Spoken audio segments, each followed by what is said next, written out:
Em março de 2023, um homem caminhava às margens de um rio na Inglaterra quando avistou uma pequena sacola plástica boiando e decidiu recolher. Por curiosidade, ele resolveu olhar o conteúdo, mas ficou em choque ao perceber o que tinha lá dentro. Uma mão sem os dedos. A polícia foi chamada. No local, as autoridades iniciaram uma vistoria por toda a área, incluindo mergulhadores profissionais, e ao final, eles encontraram diversos outros sacos. No total, foram 224 partes desmembradas de uma única pessoa que eles identificaram como sendo uma jovem desaparecida há 5 dias. Holly Bramley, uma garota de apenas 26 anos.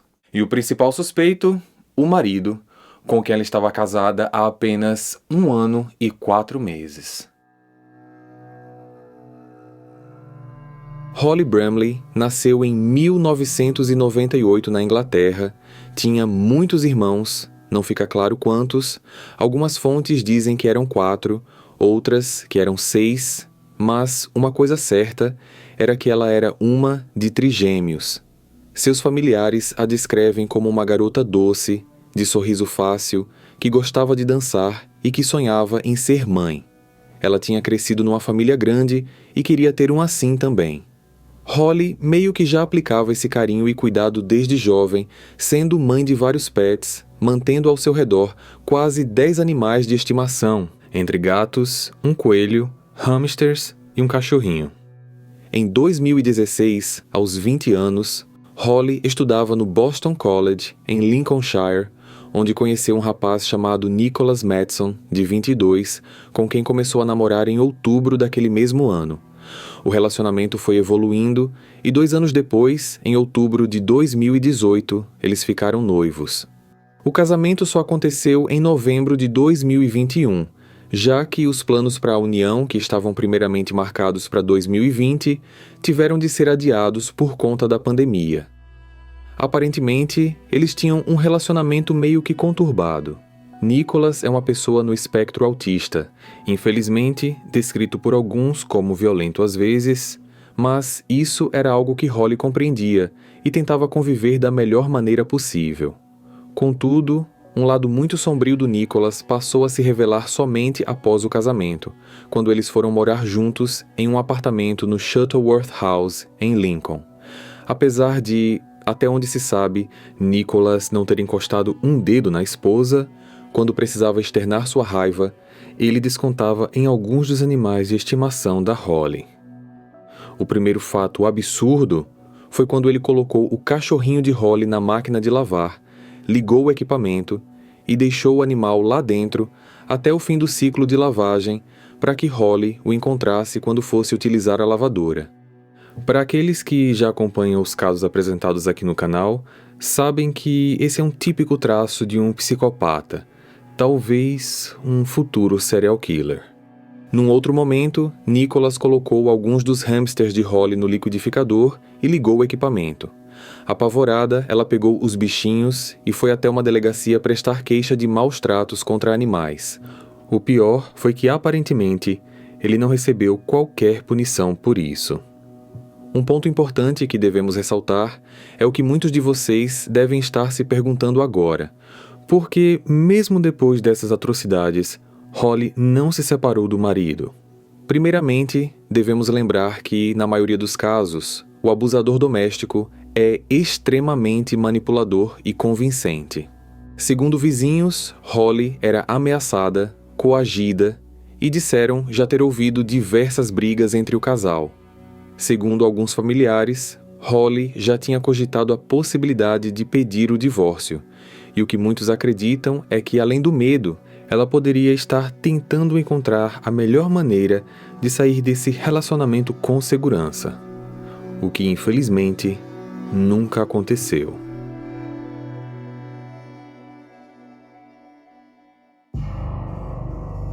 No dia 24 de março de 2023, a polícia foi acionada por vizinhos que pediram que fosse feita uma verificação de bem-estar para Holly, pois haviam estranhado o fato dela não ter sido vista nos últimos dias.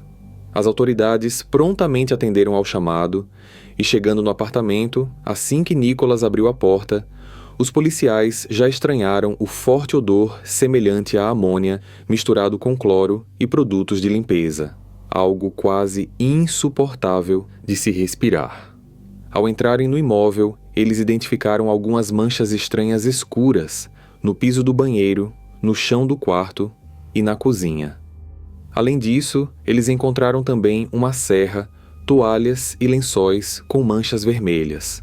Quando questionaram Nicholas sobre onde estava Holly, ele disse que ela havia saído com um grupo de apoio à saúde mental no dia 19 de março e ainda não havia voltado. Perguntaram quando ela voltaria e ele disse que não sabia. Perguntaram se ele tinha falado com ela recentemente e ele disse que não. Perguntaram onde era esse encontro e ele disse que não sabia.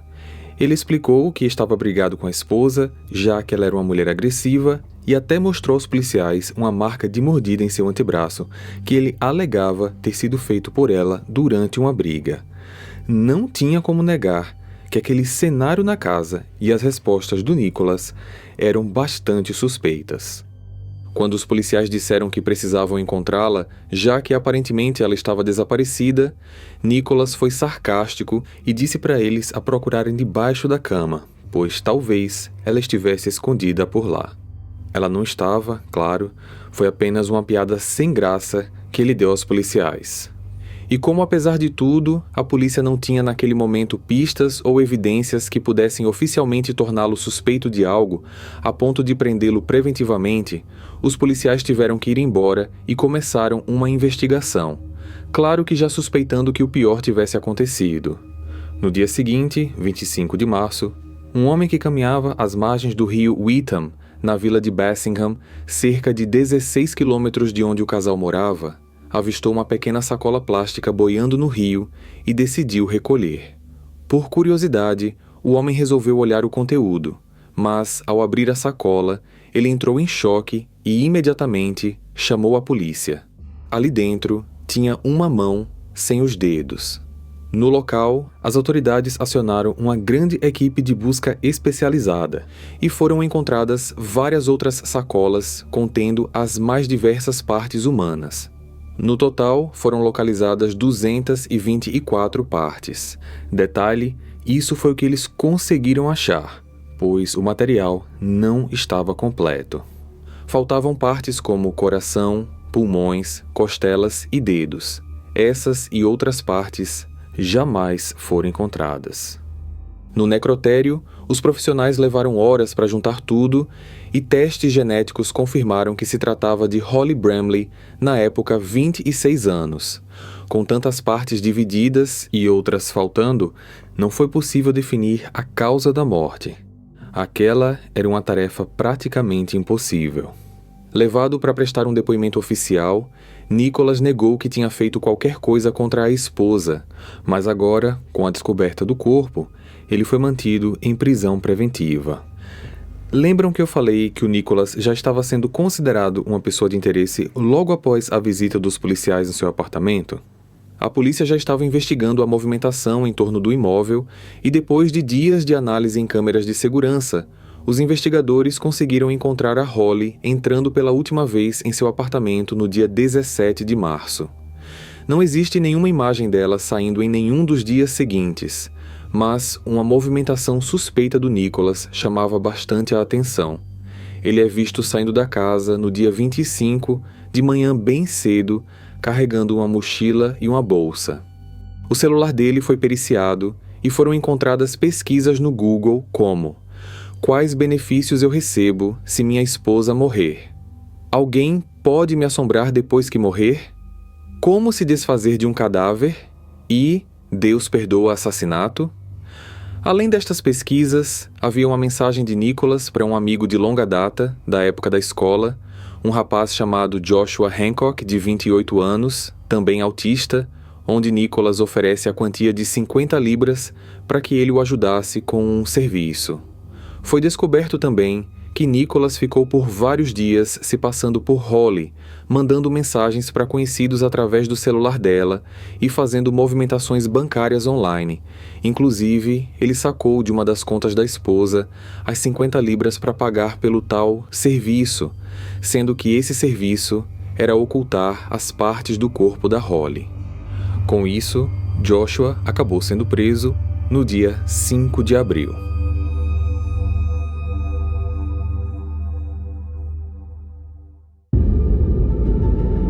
As audiências de julgamento do Nicholas começaram no início de 2024.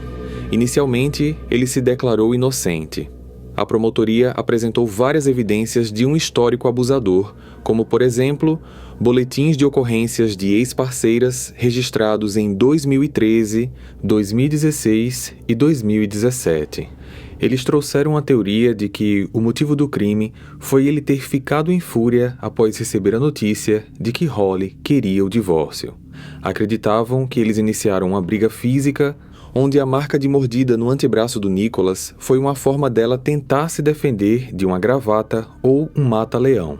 Contudo, no último dia de audiências, dia 8 de abril, quando foi chamado para testemunhar, Nicholas decidiu confessar a autoria do crime, mas não deu detalhes sobre a motivação nem a causa real da morte da esposa.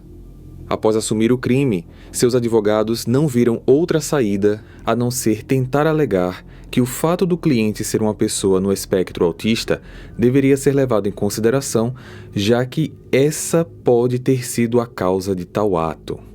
Esse é um argumento completamente equivocado, desesperado e, particularmente falando, eu, Fábio, quem estou dizendo isso agora, totalmente desrespeitoso, rude e ignorante.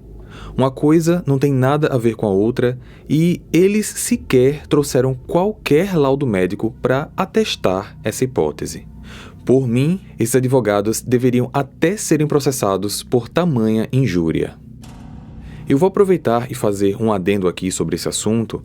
Eu encontrei no site doctoralia.com.br uma resposta da doutora Maria Elizabeth Martins Ribeiro, que é psicóloga e psicanalista, numa sessão de dúvidas onde a seguinte questão foi levantada: um autista pode ser estelionatário?